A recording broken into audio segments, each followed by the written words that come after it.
You have mentioned previously that a what-ifer or a second-guesser is often associated with emotional doubt, but there is a type of what-if question that's more related to factual doubt. Can you describe that? I would say of the two things that I indicated would go in the direction of emotional doubt, the painful one would be more important. You can ask the other one, what if, you can ask factual what if questions, but if I were if a factual guy where I think he's factual, or even he comes to me, increasingly now because I got a lot of stuff out there online and on my website, or they've heard my lectures, they'll go more and more. I mean, like 15 years ago, they were sure they were factual doubters, and within 1 minute, I'm sure they're emotional doubters. But now people come to me and they go, I'm an emotional doubter, could I get help? I was online with your thing and, okay. Well, so with that kind of background, and the factual guy wants to go, what if? I would say, first question, do you have a reason to think what if? If the guy goes, not a very good one, but as a matter of fact I do. He comes back with one of those, that would be a factual what if. Like, what if we're wrong? Now if it's just the, what if we're wrong, this really pains me. I've got a friend who's a blank, some other belief system. I've got a friend who believes this, and I'm worried about their salvation, but it makes me worry about my salvation. Okay, now you're in the emotional realm. But the guy could do this.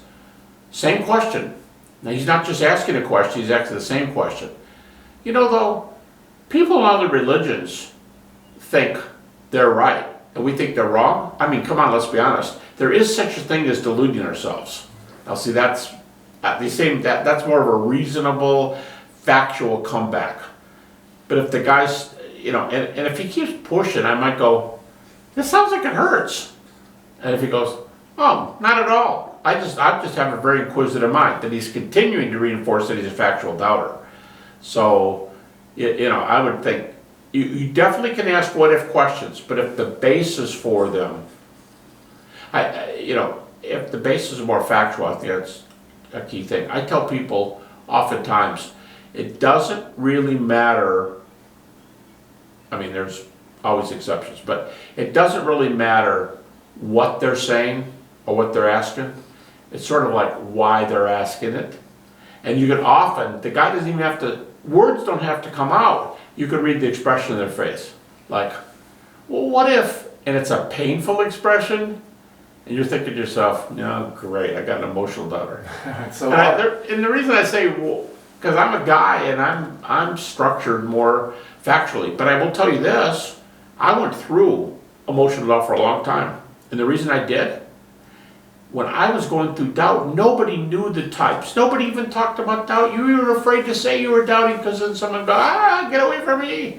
You're a reprobate. So you don't bring it up. And I didn't know, if I knew what I knew now about emotional doubt, I would have had a much shorter lived period of doubt. And I wish there was somebody to tap me on the shoulder and say, hey, let me disciple you a little bit. All right, so the moment when the what if question crosses into some pain. Pain or a what if that's totally ungrounded. No evidence at all. We could be wrong, Well, and then the voice raised, I'm starting to think, okay, you may not be terribly far into emotional doubt, but you're getting to start. I'll tell you what, people write me emails, and I've got a PhD student who takes most all my doubt cases now. But just in a short time, when someone writes to me, and I might get 5 in a week sometimes, and somebody says, I'm having real issues. Can you help me with this?